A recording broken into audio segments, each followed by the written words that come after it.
Kumar Joshi restaurant में मैं आपका स्वागत कर रहा हूं। आज एक नया वीडियो के साथ मेरा राहु कलयुग का राजा, द किंग ऑफ कलयुग राहु। तो ये इसका मैंने ये सब डिस्क्रिप्शन किया है, ये इसके उपाय हैं और ये उसका एक बेसिक आइडिया है। देखिए राहु का जो मंत्र है वो ये है, ओम अर्धकाय महावीर्यम चंद्रादित्य विमर्दनम सिंह का गर्भ संभूतम तम राहु प्रणमाम्यहम। ये जो सिंहिका, उनकी माता जी का नाम है, राहु की माँ की नाम है सिंहिका, सिंहिका का गर्भ है। और महावीर्यम, अर्ध का है महावीर्यम, बहुत बलवान है राहु। और राहु देखिए, राहु के ऐसे लिखा है मित्र, मित्र है शुक्र बुध शनि। शुक्र बुध शनि ये इसके मित्र लिखे हैं, लेकिन राहु किसी का मित्र नहीं है। राहु राक्षस है, वो किसी का मित्र नहीं है। मैं जब देखता हूँ 6, 8, 12 में जब आता है, और जब वो उसकी 6, 8, 12 में नहीं, लेकिन वो 8 और 12 में जब ऐसे ग्रह के साथ भी होता है तो भी वो अनिष्ट ऐसा करता है कि पूछो मत। जैसे कि शनि के साथ अगर राहु है तो एकदम श्रापित दोष का निर्माण होता है। शुक्र के साथ राहु हो तो, शनि के साथ तो राहु है तो श्रापित दोष का निर्माण होता है। ये मित्र हो तो श्राप कैसा हो सकता है? तो ये शनि जो राहु का कैरेक्टर है वो गजब कैरेक्टर है, आप उसको जज नहीं कर सकते ऐसी किताबों में लिखी हुई बातों से।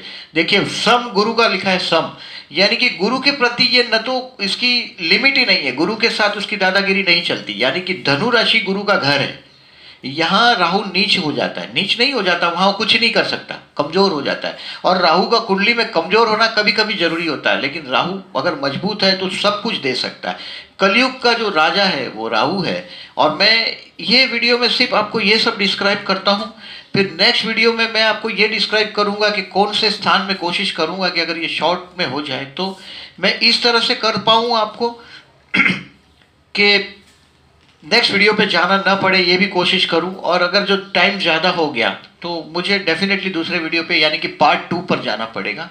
शत्रु है उसके सूर्य चंद्र और मंगल। सूर्य चंद्र इसके लिए क्योंकि राहु जब अमृतपान कर रहा था, ये हमारी कहानियां हैं, उसमें राहु का जो सूर्य चंद्र ने नाम बता दिया विष्णु को, और विष्णु ने उसका मस्तक छेदन किया। इसके लिए सूर्य चंद्र के साथ राहु जब भी होता है, केतु होता है, तो उसका ग्रहण कर जाता है, वो गड़बड़ कर जाता है। राहु के साथ कोई भी ग्रह हो, राहु उसको खा जाता है। और केतु जिस ग्रह के साथ हो, केतु उसको अमृत पिलाता है। मैंने एक वीडियो बनाया था, केतु एक प्यास, प्लीज रेफर कीजिएगा अगर आपने नहीं देखा हो तो। और मंगल एक एनर्जी, एक शक्ति है, फोर्स का कारक है। जब वो राहु के साथ जुड़ जाए, केतु के साथ जुड़ जाए, एक जबरदस्त ताकत आ जाती है। और राहु केतु यानी कि एक नेगेटिव शक्ति, जब बड़ा एक्सप्लोजन होता है तो मैं देखता हूं मंगल केतु, मंगल राहु की युतियां होती है, शनि मंगल की भी युति होती है। शनि मंगल भी एक्सप्लोजिव है, वैसे मंगल राहु भी एक्सप्लोजिव है। देखिए चंद्र, पृथ्वी घूमती है सूर्य को, और और चंद्र घूमता है पृथ्वी को, यानी कि दो सर्कल एक दूसरे को मिलते हैं। वो ऊपर का पार्ट है वो राहु है, नीचे का पार्ट है वो केतु है। राहु और केतु एक्चुअल ग्रह नहीं है जिसको छुए जा सकते हैं, मतलब इसको छू के आप जिसको देख नहीं सकते। राहु केतु एक सिर्फ मैथमेटिकल इक्वेशन है, ऑलवेज 180 डिग्रीज में रहते हैं, यानी कि सामने रहते हैं। एक राहु यहाँ होगा, केतु यहाँ होगा। राहु अगर सेकंड हाउस में है तो केतु 8th हाउस में होगा। ये ऑलवेज अपोजिशन होता है 180 डिग्रीज का। राहु केतु युति नहीं हो सकती, राहु केतु बाजू में या एक दूसरे के ऐसे केंद्र ये ऐसे नहीं हो सकता, चार में नहीं हो सकता, ऑलवेज 7th में ही होता है राहु केतु। और देखिए दिशाओं में ये नैऋत्य दिशा का स्वामी है, क्योंकि देखिए नेगेटिव है, कौन सा है? वेस्ट नेगेटिव है, पूरब पश्चिम। तो पश्चिम में वेस्ट नेगेटिव है और साउथ नेगेटिव है। साउथ और वेस्ट के बीच में का जो पार्ट है वो सबसे ज्यादा एक्सट्रीम नेगेटिव है हमारी कुंडली में नहीं, हमारे घर के मामले में, वास्तु के मामले में ये साउथ वेस्ट ऑलवेज बंद चाहिए। अगर साउथ वेस्ट का डोर है समझो आपका, तो ये हो गया पितृदोष। तो ये सीधा राहु की नेगेटिविटी है, साउथ का डोर है, ये आपके नसीब को हमेशा लात मारता रहेगा, वो वास्तु हो जाता है नैऋत्य का। साउथ वेस्ट हमेशा बंद चाहिए, साउथ वेस्ट में कुछ भी गड़बड़ नहीं चाहिए, वहाँ बैठने का स्थान है, मालिक का मास्टर बेडरूम है वो। और इस तरह से वास्तु को वो लोग डिस्क्राइब कर देते हैं अपन, क्योंकि साउथ वेस्ट बंद चाहिए।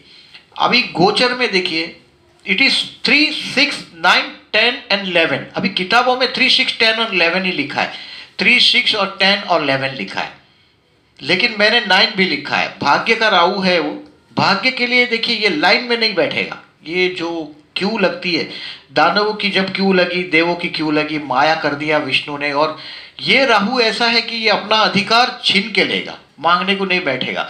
राहु ने रिकॉग्नाइज किया कि देवताओं ने कुछ गड़बड़ की है, राहु चुपचाप जाकर अमृत पीने की लाइन में बैठ गया देवताओं का रूप करके, और इसके लिए देखिए वो अपना अधिकार छीन के लेता, वो भिखारी की तरह भीख मांगने को नहीं बैठ जाता। देखिए ये राहु का कमाल है, राहु की जब दशा आती है, ये दशा में राहु अपना अधिकार छीन के लेता है, सडनली मुसीबत सामने आती है, सडनली वो आगे चला जाता है, आप कल्पना ही नहीं कर सकते। मैं 10th हाउस में राहु वालों को देखता हूँ, उनको भाग्य में राहु या 10th हाउस में राहु वालों को मैं देखता हूँ तो 6 महीना 8 महीना पहले कोई जानता भी नहीं होता, ऐसा आदमी 6-8 महीना साल भर में कहाँ से कहाँ चला जाता है। ये सब राहु की माया है। 3, 6, 9, 10, 11 ये अच्छा पास होता है। और अशुभ है, देखिए मैं इसके आपको फल भी दिखाऊंगा कौन से भाव में कैसा वो फल देता है। 1, 2, 4, 5, 7, 8, 12 ये इतने भाव में वो नेगेटिव फल देता है। कैसे नेगेटिव देता है वो मैं बाद में बता रहा हूं आपको, दूसरा वीडियो तक न जाना पड़े। नक्षत्र देखिए आद्रा, आद्रा, स्वाति और शतभिषा इसके नक्षत्र है। राहु का ये स्वाति जो है इसमें मोती पकते हैं, एक प्यास आती है अजब सी प्यास, क्योंकि राहु का काम है सब चीज के पीछे दौड़ना, आध्यात्मिक दुनिया में ऐसा पीछे दौड़ना, और उसमें मोती पकते हैं। स्वाति का जो अगर नक्षत्र किसी का हो, ये बहुत दौड़ लगाता है, आध्यात्मिक जगत की नहीं है लेकिन भौतिक जगत की, इसको ले लूँ उसको ले लूँ इसको ले लूँ, ऐसे चारों तरफ दौड़ता है और अंत में कोई चीज ये हाथ नहीं आती इसके, ले लेता है लेकिन भोग नहीं पाता, बाद में वो मुंह से निकला तो पीछे से निकल गया। तो नीचे तो भाग है ही नहीं, ऊपर का जो भाग है राहु का वो सर है, और नीचे का जो केतु है, मैंने बोला जो दक्षिण नोड है, साउथ नोड है, वो केतु का है, वो सिर्फ नीचे की बॉडी है, शरीर है।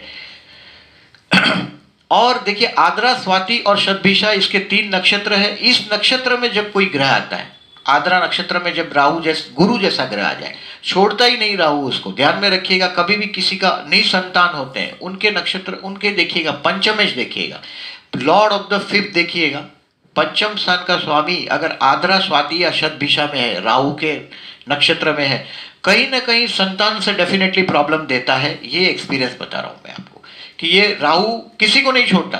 वहां अगर जो सूर्य आ जाए उसको भी नहीं छोड़ेगा, चंद्र आ जाए उसको भी नहीं छोड़ेगा। पंचम में जो भी ग्रह है अगर वो राहु के नक्षत्र में गया, ज्यादातर मैं देखता हूं, देखिए बच्चे न होने की वजह भी राहु को लिया जाता है। राहु इतना अच्छा ग्रह है कि वो अगर जो आप उसकी थोड़ी पूजा करते हैं, आप थोड़े मंत्रस करते हैं, कोई भी मंत्र आपके समझ में आता है, वो ओम रावे नमो, ओम ब्राह्म ब्रीम ब्रो स रावे नमो, कोई भी मंत्र आपके जो समझ में आ रहा है वो मंत्र आप करते हैं, डेफिनेटली राहु गुरु जैसा नहीं है। देखिए गुरु जल्दी फल नहीं देता, गुरु जल्दी रिश्ता नहीं, जल्दी हेल्पफुल नहीं होता, लेकिन राहु के आपने कर दिए मंत्र, राहु जल्दी लाभ देता है। राक्षस है वो, जल्दी खुश हो जाता है। अभी रत्न है गोमेद उसका, और शनि के फिंगर में पहनना है, 2nd फिंगर में गोमेद पहना जाता है। मंत्र संख्या 18,000 है उसकी, राहु के ये मंत्र जो है 18,000 होने के बाद, या तो ये 18,000, ये विश्वोत्तरी 18 साल की है, 18,000 मंत्र जब करते हैं आप, फिर उसका फल शुरू होगा। मतलब ये अनुष्ठान टाइप का है। देखिए वो उसमें बहुत सारे नियम लगाने पड़ते हैं। जब आप कोई भी अनुष्ठान करते हैं, चाहे किसी का भी अनुष्ठान हो, आपको नियम से स्थान, जगह है, समय है, सब मेंटेन करना पड़ता है। और ड्रिंक्स है, नॉनवेज है, वो किसी भी आध्यात्मिक दुनिया में जाने के लिए आप सब रिमूव्ड है, सब ब्रह्मचर्य है, ड्रिंक्स नहीं, दुष्विचार नहीं, मतलब मनसा वाचा या कर्मणा कोई पाप नहीं चलता। ये राहु का मंत्र करने से 100% लाभ होगा। 18,000 मंत्र होने के बाद उसका लाभ होता है, और 18 साल की महादशा है उसकी। केतु की देखिए 7 साल की महादशा है। विश्वोत्तरी महादशा को ही हम ज़्यादा इंसिस्ट करते हैं। ज़्यादातर हमारा अनुभव ऐसा है कि दशाएं बहुत प्रकार की है, उसमें से विश्वोत्तरी दशा ज़्यादा काम करती है, अष्टोत्तरी दशा भी है, देयर आर लॉट ऑफ दशा, वो भामरी दशा है, ये है, बहुत सारी अलग अलग प्रकार की, भोगिनी, भामिनी, काफ़ी टाइप की दशा तो तरीके हैं। उसमें से सबसे ज़्यादा जो पावरफुल है ये विश्वोत्तरी दशा का एक्सपीरियंस देखा जाता है। और 99% एस्ट्रोलॉजर्स आज की तारीख में विश्वोत्तरी दशा से ही फॉलो करते हैं। और आप भी विश्वोत्तरी दशा में जब राहु की दशा आती, मैंने बोला ऐसा तो राहु राजयोग भी देता है। देखिए राहु कलयुग का राजा है, मैं वो भी आपको इसमें बताता हूँ।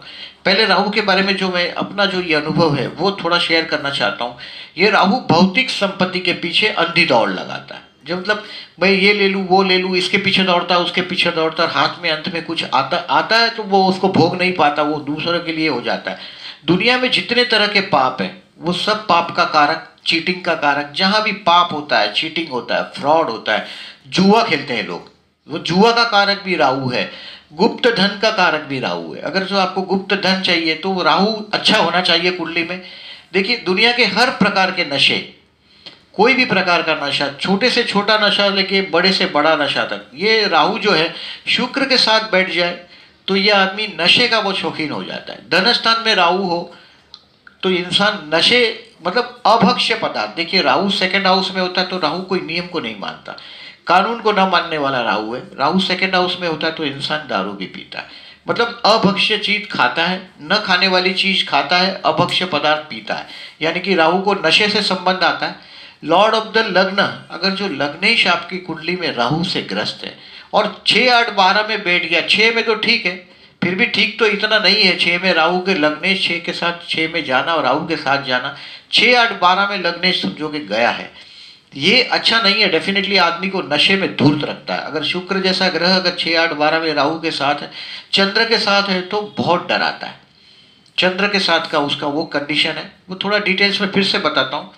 कांटे वाला झाड़, देखिए घर में अगर हमारे कांटे वाला झाड़ हम रखना ना कर देते, हम कांटे वाला झाड़ की ना बोलते हैं, वास्तु में हमारे कांटे वाला झाड़, जो आजकल लोग वो कांटे वाला झाड़ लेके आते हैं, वो इसको कांटे वाला झाड़ मतलब जिसको कांटे होते हैं छोटे छोटे, और वो एलोवेरा एलोवेरा बोल बोल के लोग घर में ला के ये एलोवेरा का ये कांटे वाला झाड़ है, ये काफ़ी कांटे वाला झाड़ कभी भी घर में नहीं रखना चाहिए, वो राहु है।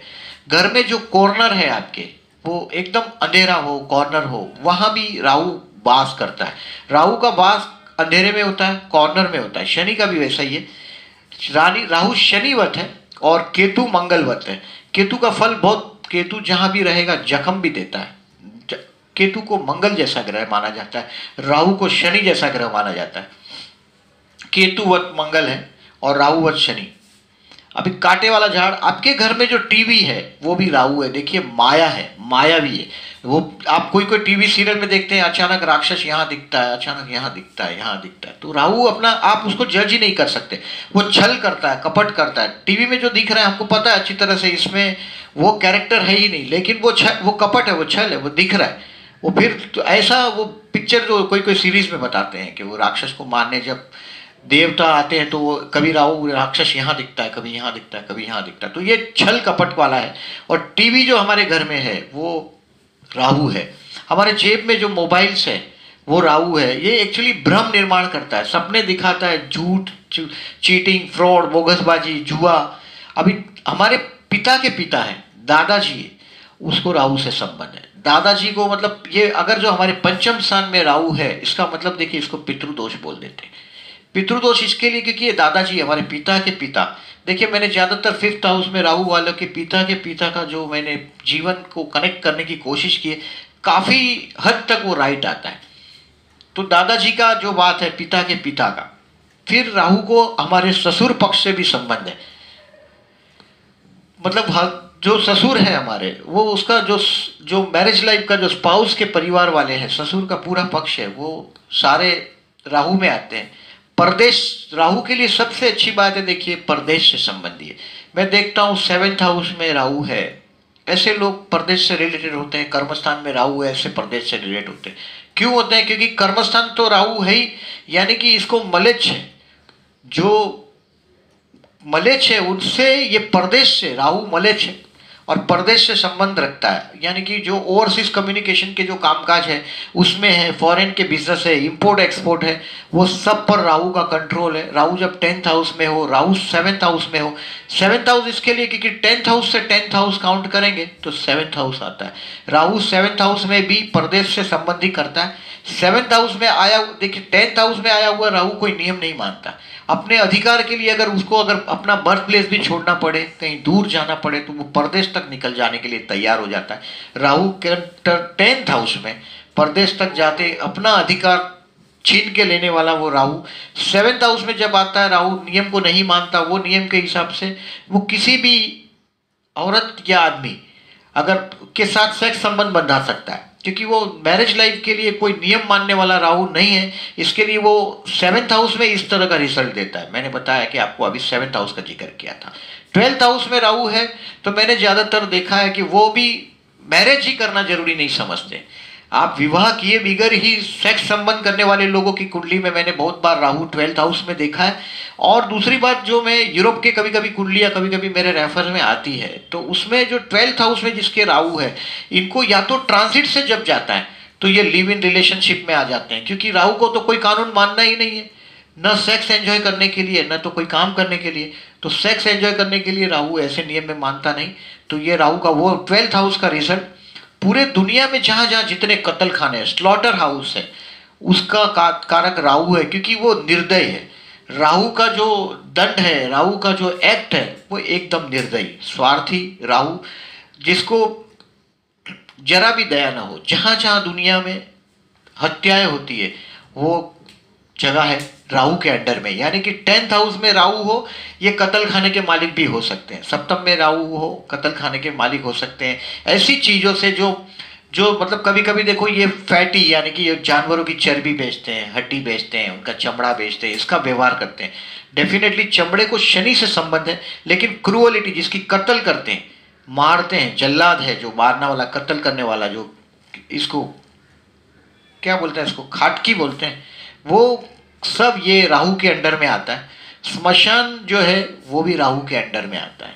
स्मशान जो जहाँ मुर्दा जलाया जाता है, और चांडाल जो मुर्दा जलाता है, वो भी राहु है। माया, मैं माया बोल रहा हूँ। माया मतलब कैसे, चीटिंग, फ्रॉड, जहाँ जहाँ जुआ है, जहाँ जहाँ चीटिंग है, जो नहीं है वो बताते हैं। लग्न में राहु ऐसे आदमी को आप रिकॉग्नाइज नहीं कर सकते, आप उसको नहीं पहचान सकते, क्योंकि वो उनकी पर्सनालिटी ऐसी होती है। वो झूठ बोलते हैं ना, तो आप 100% उसकी आंखों में देखकर भी आप नहीं पहचान सकते।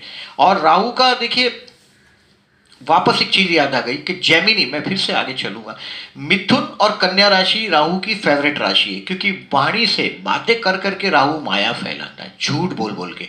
इसमें कौन सी राशि उसकी है, कौन सी नहीं है, लोग कहीं किताबों में लिखा है कि वो मिथुन राशि है उसकी है, कन्या राशि उसके स्वगृही है। वास्तव में ऐसा है कि मिथुन और कन्या, ये राहु दोनों राशि उसको बहुत सूटेबल है। मिथुन और कन्या राशि के लोग ज़्यादा, मैं देखता हूँ कि होशियार है, राहु के अंडर में है। और आज की दुनिया में मैं ज़्यादा सक्सेस का जो वो देखता हूँ, व्यापार में, व्यापार की राशि है देखिए राहु वाले, तो ये मिथुन और कन्या वाले ज़्यादा सक्सेस है। बोल के माया जो फैलाता है वो राहु के लिए वो सूटेबल है, बोल के माया फैलाना, तो इसके लिए राहु को सूटेबल है। और धनु और मीन राशि में इन लोग का कुछ चलने वाला नहीं है। जैसे कि धनु और मीन राशि में राहु का गुरु ब्राह्मण का घर है, वो यहाँ राहु का कुछ नहीं चलता। राज कपूर का जो कुंडली है उसमें कर्क राशि, कर्क लग्न है, और उसमें राहु और चंद्र दोनों। ये ऐसी आंखें देखिएगा उसकी, राज कपूर की, एकदम आपको एक्चुअली राज कपूर की आंखें बहुत इनोसेंट दिखाई देती। दैट इज वो राहु है, कलयुग का राजा है। देखो बहुत उसने पूरा एम्पायर खड़ा कर दिया था, कपूर फैमिली का जो एम्पायर खड़ा था वो राहु ने खड़ा किया हुआ एम्पायर था राज कपूर का। मिथुन राशि, कर्क राशि का, कर्क लग्न का, कर्क लग्न में राहु और चंद्र की युति थी। और वो युति की वजह से, लग्न में राहु होता है ना, मैंने बताया कि माया भी होता है, चीटर होता है, दूसरों के साथ वो इस तरह से चीटिंग करने में बहुत मास्टर होता है, आप उसको रिकॉग्नाइज नहीं कर सकते। कारावास का कारक है। अब जब इंसान को 12वें स्थान में से राहु जाता है, there are, I have seen 12th house से जब भी राहु जाता है, आपको सडनली बड़े बड़े खर्चे में फंसाएगा, किसी बड़े क्या बोल सकते हैं स्कैंडल में फंसा देगा। अगर शुक्र है बर्थ का, स्कैंडल में फंसा देगा, या स्त्री आपके जीवन में आ जाएगी, और उससे आपको कभी कभी अकेला भी रहना पड़ता है, जेल यात्रा करा देता है। देखिए संजय दत्त का भी जब 12th हाउस में राहु था तो वो जेल में थे। उसके लिए बहुत बहुत न्यूज़पेपरों में डिबेट आती थी। संजय दत्त तो जेल से छूट के वो जमाना हो गया, बट उसके बारे में डिबेट आती थी। एक हर्षद मेहता थे, कांग्रेस के ज़माने में हर्षद मेहता का था, वो भी कन्या लग्न था, और सिंहस्थ राहु जब पास हो रहा था तभी की बात है कि हर्षद मेहता जेल से छूटेंगे या नहीं की बात थी। और डेफिनेटली वो 12वां राहु चल रहा था, और हम लोगों ने देखा कि हर्षद मेहता का कन्या लग्न था, और वो 12वें राहु की चपेट में वो तब तक ही इफेक्ट में रहे। संजय दत्त भी तब तक ही इफेक्ट में रहे जब तक 12वां राहु था।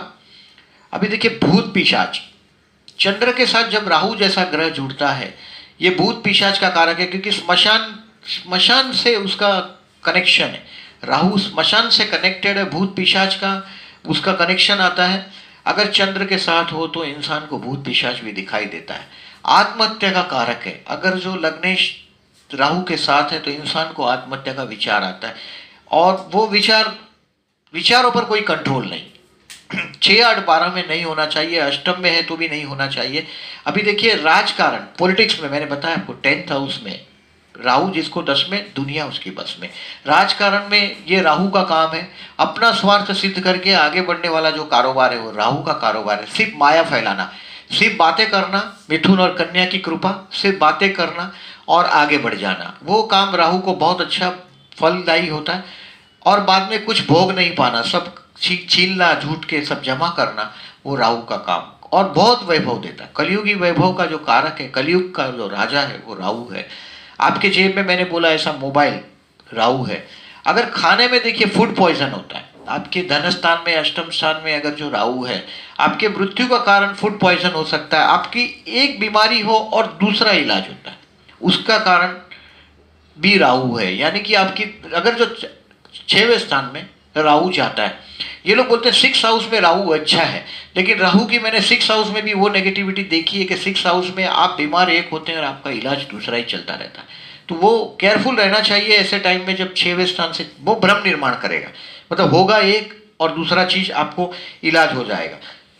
और फूड पॉइजन, आपको अष्टम में राहु है, जहर दे के मार दिया जा सकता है, आपको फूड पॉइजन का इफेक्ट हो सकता है। ऑलवेज केयरफुल रहना चाहिए। राहु जिसके 8th हाउस में है, धन स्थान में है, उनको अभक्ष्य पदार्थ दिया जा सकता है, यानी कि फूड पॉइजन हो सकता है। अभक्ष्य पदार्थ तो मैंने बताया ही आपको। पिछले जन्म, देखिए राहु जब हमारा जन्म होता है, जब भी राहु केतु का ऐसा नियम है कि देखिए हर राशि में राहु 1.5 साल रहता है, 1.5 साल रहता है, और फिर बाद में नेक्स्ट राशि में नहीं जाता, वो पीछे जाता है। ऑलवेज ये स्टार्ट करता है सीधा 29 डिग्री, 30 से 29, 28, 27, 26, 25, ऐसा वो चलता है। वो 1, 2, 3, 4 डिग्री नहीं चलता, याद रखिएगा, ये सीधा नहीं चलता, ये उल्टा चलता है। यानी कि सब ग्रह मेष राशि से वृषभ राशि में जाते हैं, वृषभ से मिथुन में जाते हैं, राहु उल्टा जाता है। यानी कि मिथुन राशि से वृषभ में जाएगा, वृषभ से वो मेष में जाएगा। अभी मिथुन राशि में राहु आया है, ये 1.5 साल उसी राशि में रहेगा। ध्यान में रखिएगा, ये 1.5 साल तक का जो समय है, ये उसका एक राशि का समय है, और इसको ये उल्टा चलता है। इसलिए जब हम जन्म लेते हैं तब जो पीछे जाता हुआ ग्रह है, उसका मतलब है वो पीछे के जन्म में जा रहा है, उसको इस जन्म से नहीं, आपकी कहीं पीछे की कहानियों से, आपके बर्थ के टाइम जो पीछे जा रहा है, मतलब वो आगे जाना ही नहीं चाहता। और ये गए जन्मों के जो कर्म है, गया जन्म जो है हमारा, ये 9th हाउस है, उसके कर्म हमारे 6th हाउस में आते हैं। यहाँ से देखिए गए जन्म से 1, 2, 3, 4, 5, 6, 7, 8, 9 और 10 गए जन्म का कर्म से, अगर गए जन्म में दुष्कर्म करते हैं, हमारी जो बीमारियां है, इसका वजह नहीं मालूम पड़ता। देखिए हमको हमारे जो शत्रु है, कि किसी किसी के चेहरे को देखते ही आपको प्यार हो जाता है, किसी का चेहरा देखते ही आपको गुस्सा आता है। वो जो शत्रु जो भाव है, 6वां भाव है, रोग, शत्रु, ऋण, कर्जा, वो सब गए जन्म के कर्मों से मिलता है। गए जन्म का, अगर गए जन्म में कुछ अच्छे कर्म किए हो तो 6th हाउस अच्छा होता है। 6th हाउस का जो अगर लॉर्ड अगर 10th हाउस में आता है, लग्नेश 6 में जाता है, मतलब आप समझ लो कि जिंदगी गए जन्म का कर्ज ही चुकाने के लिए आई है, और ये चुकाते रहो। लॉर्ड ऑफ द 6 अगर 10th में है तो काम धंधे में इंसान अपमानित होता है, ये मेरा अनुभव है। लॉर्ड ऑफ द 6 अगर 10th में, तो वो पिछले जन्म की बात है।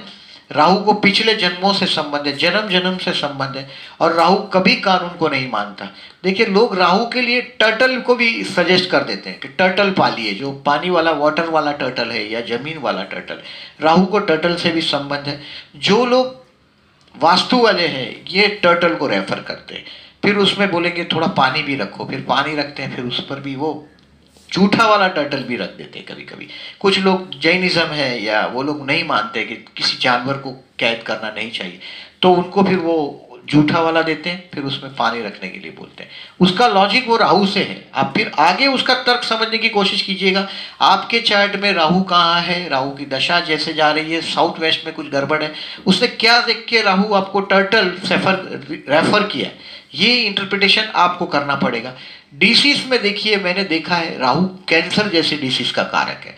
कैंसर मतलब आपका सीधा टोकन आ ही गया, समझ लीजिए। कैंसर जैसी डिसीज का मतलब मैंने ज्यादातर देखा है कि लॉर्ड ऑफ द सिक्स जब भी राहु के साथ होता है तो ये ऐसी बीमारी देता है जिसका कोई इलाज नहीं होता।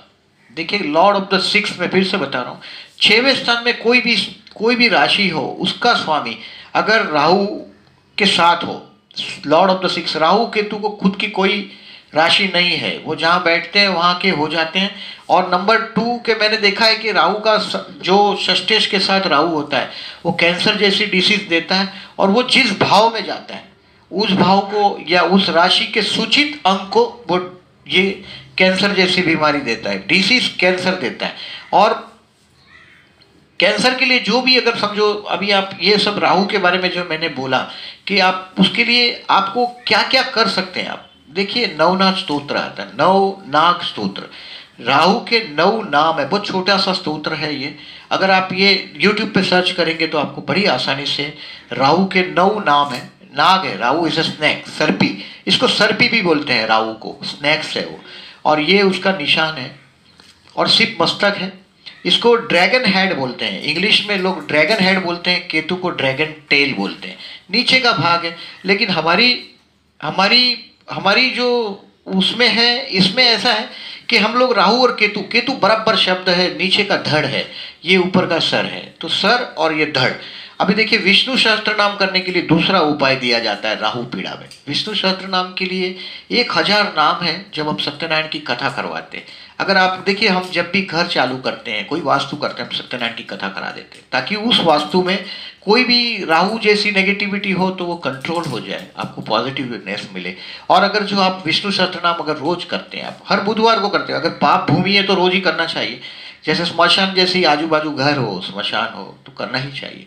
विष्णु सहस्त्रनाम करने से, विष्णु के 1000 नाम है, एक एक नाम लेकर आप एक चावल चढ़ाइए या तुलसी चढ़ाइए विष्णु जी को और लक्ष्मी जी का फोटो को। 100% राहु में लाभ होता है, राहु पीड़ा में लाभ होता है। अभी देखिए शराब का दान, राहु को शराब बहुत अच्छा लगता है। और महाकाल भैरव है, देखिए उज्जैन में महाकाल है, उज्जैन में ही है महाकाल। जो उज्जैन में अष्टम में राहु हो तो उज्जैन जाके लोग पूजा कराते हैं। उज्जैन को मेरे हिसाब से देखिए वृश्चिक राशि से कहीं ना कहीं से संबंध है। लोग वहाँ शराब का दान करते हैं, काल भैरव जी को चढ़ाते हैं। शराब का दान जो अगर है, राहु का जो लाभदायक है, शराब का दान करना चाहिए। शराब खुद नहीं पीना है। अगर आप सोचेंगे शराब खुद पीना है, अगर राहु है तो राहु अनिष्ट देगा। शराब का दान देना है। और ऐसे लोगों को, जैसे आपके घर में जो स्वीपर है, आपके घर में नहीं, आपकी जो बिल्डिंग का स्वीपर है या आपके मोहल्ले का नाके का स्वीपर है, उसको आप शराब का दान कर सकते हैं। और शराब का दान करना है तो मैंने बोला ऐसा काल भैरव जी का मंदिर है उज्जैन में, वहाँ जाना चाहिए। अष्टम में अगर राहु है तो एक बार तो उज्जैन जाना ही चाहिए, काल भैरव के लिए नहीं, वो महाकाल के लिए। उज्जैन देखिए राहु केतु शिव भक्त है, और शिव पूजन भी मैंने यहाँ लिखा है। शिव पूजन करने से भी राहु केतु, अष्टम स्थान में जब राहु आता है, मृत्यु, सडन मौत खड़ी कर देता है और अकाल मृत्यु देता है। अकाल मृत्यु जब कुंडली में होता है ना, अष्टम स्थान में राहु से अकाल मृत्यु होता है। तो इसके लिए उज्जैन जाकर दर्शन करना है महाकाल का। महाकाल का दर्शन, ये काल भैरव अलग है और महाकाल का जो हमारा ज्योतिर्लिंग है उसका दर्शन करना चाहिए शिव का। अगर जो आप शनिवार हो, बुधवार हो, अमावस हो तो बहुत अच्छा, उस दिन अगर आपको दर्शन मिल जाए और भी अच्छा। अभी कन्यादान देखिए, पहले के ज़माने में कन्या विक्रिय होती थी, लड़कियां को बेचा जाता था। कुछ जगह पे तो आज भी वो प्रोसीजर होगी कि कन्या जो बिक्री का काम था, स्त्री धन देते थे, वो कन्यादान करने में किसी भी, अगर पिता अगर थोड़े कमजोर है, उसको कन्यादान के लिए जो आप पैसा में मदद कर सकते हो तो राहु खुश होता है। राहु को कन्यादान से राहु को खुश किया जाता है। बहुत लोग देखिए अलग अलग जगह पे डोनेशन करते हैं, कन्यादान करते हैं। अब कन्यादान मतलब पूरा ही नहीं, अगर किसी के घर में शादी है, पुअर पिता है और आप कोई थोड़ा बहुत दान कर सकते हैं तो राहु के लिए कन्यादान बहुत अच्छा लाभदायक साबित होता है। अभी कोकोनट है, देखिए राहु मतलब सिर्फ खाली एक नारियल, देखिए सर है कटा हुआ, ऐसे कहीं दिखाई देता है तो वो राहु, वो नारियल के साथ संबंधी है। पहले के जमाने में जब हवन होते थे तो उसमें नारियल डाला जाता था। एकदम तो पहले बलि चढ़ा देते थे, फिर बलि चढ़ाने का विरोध होने के बाद पशु बलि चढ़ाते थे। सेकंड स्टेज आ गया, फिर सेकंड स्टेज आ गया, पशु बलि चढ़ने लगी, और आज पशु बलि भी बंद हो गया, क्योंकि मानव जो मैंने बोला जहाँ क्रूअलिटी हत्या है वहाँ राहु है। तो वो क्रूअलिटी बंद करके अभी सिर्फ खाली नारियल होम करते हैं हवन में। जहाँ भी देखिए हवन में जो नारियल चढ़ाते हैं, नारियल चढ़ाना है, डोनेशन करना है, बहते पानी में नारियल को बहाना है। और अगर तुला राशि जैसे में अगर जो राहु का नेगेटिविटी अगर आप फेस करते हैं तो अपने वजन से तुला दान किया जाता है नारियल का। एक तराजू में आप बैठते हैं, एक तराजू में नारियल, मतलब आपके वजन के हिसाब से तुला दान किया जाता है। वो कोकोनट का दान है, वो राहु के लिए लाभदायक है। राहु का आपको दोष है तो वो लाभदायक है। शिव पूजन है, देखिए शिव पूजन में राहु केतु शिव भक्त है, राक्षस है। शिव की भक्ति हमेशा सभी राक्षसों को शिव बहुत प्रिय है, भोलानाथ है। और शिव पूजन करने से देखिए हमेशा लाभदायक रहता है। शिव के मस्तक पे भी चंद्र है, तो चंद्र की जब नेगेटिविटी आती है, ज़्यादातर चंद्र के साथ राहु की नेगेटिविटी आती है, शिव पूजन करने से हमेशा राहु लाभदायक रिजल्ट दे ही देता है।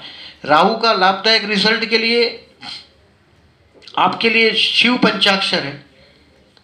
शिव पंचाक्षर वो नागेंद्र हाराय, त्रिलोचनाय, भस्मांगराकाय, महेश्वराय, नित्याय, शुद्धाय, दिगंबराय, वो जो बढ़िया है आप सुनेंगे तो शिव पूजन में ये शिव पंचाक्षर है। एक बिल्वाष्टकम है, त्रिदलम त्रिगुणाकारम त्रिदलम त्रिनेत्रम त्रयायुधम त्रिजन्म पाप संहारम, एक जन्म एक बिल्व शिवार्पणम, ये बिल्वाष्टकम है। ये 8 अलग अलग 8 2 लाइन के हैं और उससे आप बिली चढ़ाएं शिव को, वो बिल्वाष्टकम है। आपके 3 जन्म के भी पाप हो तो वो संहार कर देता है। इतना जो बाइंडिंग्स है हमारे जो वैदिक धर्म के पुस्तकों में जो लिखा है, और आप उसको आजमाइए। देखिए बेसिकली जब ये राहु केतु जैसा ग्रह होता है उसकी नेगेटिविटी होती है तो उसका लाभ किस तरह से लिया जा सकता है वो देखिएगा। अभी केतु जो है, मैंने आपको मेरा जो केतु एक प्यास वीडियो बना है उसको मैंने दिखाया उसमें कि केतु इससे पूरा पूरा विपरीत है। जैसे राहु भौतिक के पीछे दौड़ लगाता है, ये आध्यात्मिक के पीछे लगाता है। और जहां जहां ये ऊंचाई देता है, मतलब देखिए ये राहु है, सर है तो ये नीचे की तरफ देखता है, और केतु है तो ये धड़ है तो ये ऊपर की तरफ देखता है। जो भी चीज दुनिया में ऊपर जाती है उसको केतु से संबंध आता है। देखिए राहु मतलब नीचे, पतन, आपको बर्बाद करने में राहु का हाथ होता है, जब केतु आपको ऊंचाई पे ले जाता है। इसके लिए केतु मोक्ष का कारक है, राहु मोक्ष का कारक नहीं है। राहु पाप का कारक है। राहु ऐसा काम करवाता है कि आपको फिर से जन्म लेना पड़ेगा और ये सब को चुकाना पड़ेगा, क्योंकि राहु की महादशा हो, केत छुड़ावे खेत है। केतु की महादशा में केतु सब काम छुड़ाता है और आध्यात्म के पीछे इंसान को लगा देता है। ये ऊंचे राहु में ऐसा नहीं है, राहु नेगेटिविटी है, और केतु में आध्यात्मिक ऊंचाई में वो इतना है कि गुरुओं का भी गुरु है वो। अगर जो केतु को ज्ञान में देखो तो गुरु को भी एक बार परास्त कर सकता है, वो केतु है। केतु का ज्ञान बहुत जबरदस्त होता है।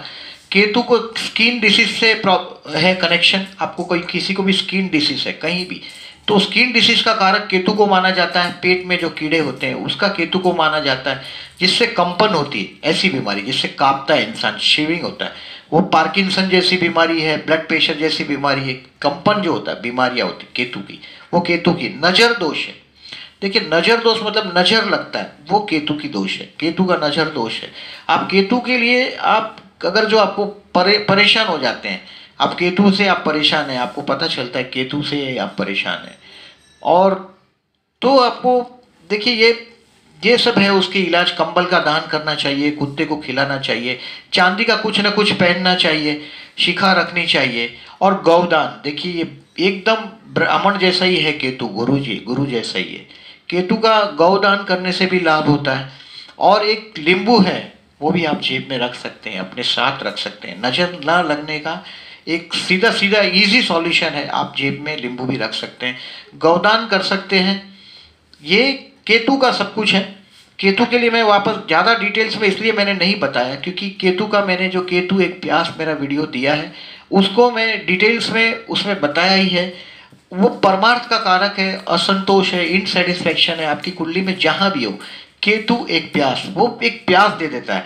और याद रखिएगा जो मोक्ष का कारक है, ईश्वर के घर में हमारा जो भगवान है, हमारा क्रिएटर है, देखिए ये हम हैं, हमारा क्रिएटर यानी कि 5 स्थान पीछे, और हम जिसको पैदा करते हैं वो 5 स्थान आगे, 1 2 3 4 5 हमारा बेटा, और हमको जो पैदा किया 1 2 3 4 5 ईश्वर हमारे 9th हाउस में, 9वें घर में।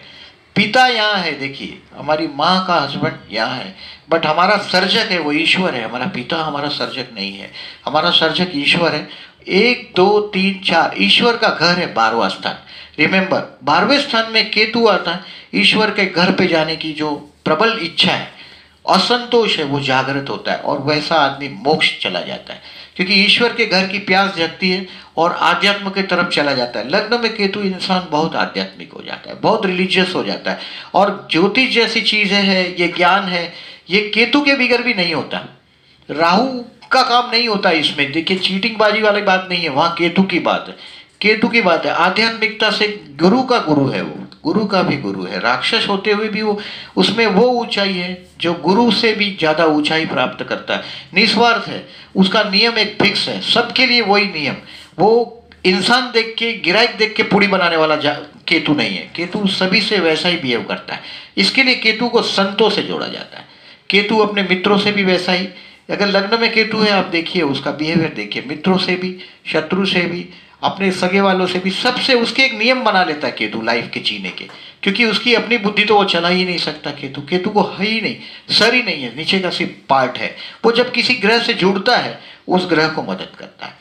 अब ये इतने पे मैं इसलिए यहाँ रुक रहा हूँ क्योंकि बहुत सारे, मेरे को लगता है हाफ एन आवर पास हो चुका है और मैं फिर से दूसरा डिटेल्स में वीडियो ये बनाऊंगा। ये तो अभी ये कलयुग का राजा ये पार्ट 1 हो गया। अभी मैं पार्ट 2 में आपको क्या बताऊंगा वो बता रहा हूँ कि राहु आपकी कुंडली में कौन से स्थान में होगा और किस तरह से फल देगा और कैसा देगा और क्यों। और दूसरी बात कि आपके बर्थ का जो राहु है उस पर से कोई ग्रह पास होता है, वो क्या फल देगा, वो मैं आपको, वो गोचर है, आकाश का जो गोचर है वो उसके बारे में बताऊंगा मैं, स्काई का गोचर। और उसमें मैं ये चीज़ जोड़ूंगा जो मैंने जो आपको बोला है अशुभ है, किस तरह से अशुभ है, किस तरह से शुभ है। Thank you very much for listening, thank you very much, thank you very much.